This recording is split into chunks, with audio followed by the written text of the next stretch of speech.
કરીએ રાજકોટની રાજકોટમાં રૂડા કચેરીએ સ્થાનિકોનું વિરોધ પ્રદર્શન પરિશ્રમ ટાઉનશીપના 200 જેટલા રહીશો રજૂઆત માટે પહોંચ્યા જે લોકોના ઘરની જરૂર નથી તે લોકોને રૂડાએ આવાસ આપ્યા હોવાનો પણ આરોપ લગાવ્યો છે રાજકોટના કાલાવાડ રોડ પર આવેલી છે પરિશ્રમ સોસાયટી એસોસિએશન સાથે પણ માથાકૂટ કરતા હોવાનો પણ આરોપ લાગ્યો છે એસોસિએશનના હોદ્દેદારો ઉપરાંત મહિલાઓ પણ રૂડા કચેરીએ પહોંચ્યા અને વિરોધ નોંધાવવા માટે પહોંચ્યા છે વધુ વિગતો સાથે સંવાદદાતા પરાક્રમસિંહ આપણી સાથે જોડાઈ ગયા છે પરાક્રમ જે રીતે રૂડાએ જે આવાસોની ફાળવણી કરી છે જેને લઈ અને સ્થાનિકોમાં રોષ જોવા મળી રહ્યો છે જે લોકોને જરૂર નથી તેવા લોકોને આવાસો આપી દીધા છે તેવો પણ ક્યાંક આરોપ લાગી રહ્યો છે પરાક્રમસિંહ ચોક્કસ મોટી સંખ્યામાં જે કાલાવર રોડ પર જે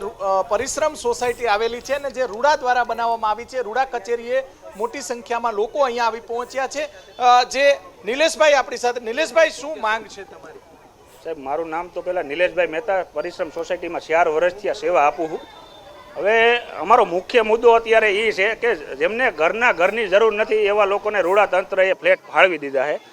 એમાં એ ભાઈના ફ્લેટ નંબર છે જે 408 વિજયભાઈ ગોંડલિયા જેમને ફ્લેટ અલગ અલગ નામથી 4-5 આવાસ યોજનામાં ધરાવે છે એમને કોઈ જરૂર નથી એટલે અમારો 4 મહિને પરિશ્રમનું એસોસિએશન કઈ રીતે કડે સડે અને લાભાર્થીઓ કઈ રીતે દુઃખી થાય એના માટેના હોય છે અને કઈ રીતે ચડાવે છે આ લોકો કડે ગમે કોઈ પણ રીતે પ્રમુખ ઉપપ્રમુખ મંત્રી કે એમના વિંગ પ્રમુખ પાસે દારૂ પીને લાઇટ બિલ લેવા આવે તો એ રીતનું વર્તન હોય છે સોસાયટીમાં કોઈ કામ હાલતું હોય તો ત્યાંથી એની માથે ગાડી ચલાવે પાઇપલાઇનનું કામ હાલતું હોય તો એની માથે ગાડી ચલાવે અને કોઈ પણ રીતે આ લોકો મારી સાથે કેમ ઉગ્ર થાય મારી સાથે કેમ બોલાબાલી કરે અધિકારીઓને રજૂઆત કરવાના છો હા હાજી સાહેબ કરી નથી હજી કરવાના છીએ અહીંયા મોટી સંખ્યામાં જે લોકો અત્યારે ભેગા થયા છે સ્થાનિકો ભેગા થયા છે આ તરફ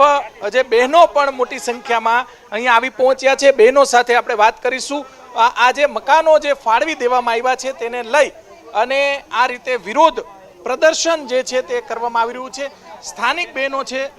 તેમની સાથે આપણે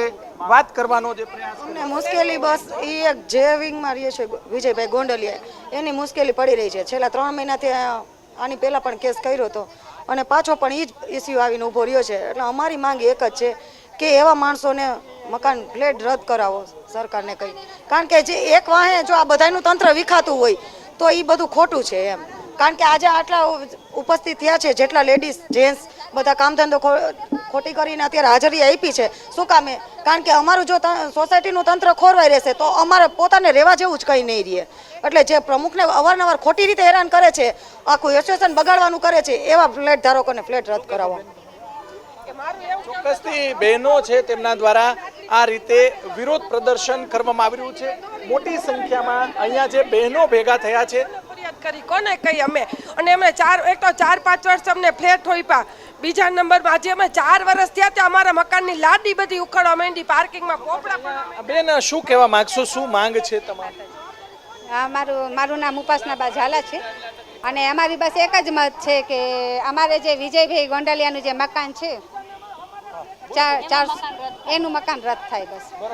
શું કરે છે માથાકૂટો હા એ આવે છે થોડાક દિવસે આવે છે એનું પોતાનું મકાન નથી એના આવાસમાં અમને એવી ખબર પડી છે કે આવાસમાં એને 3 થી 4 મકાન છે એમ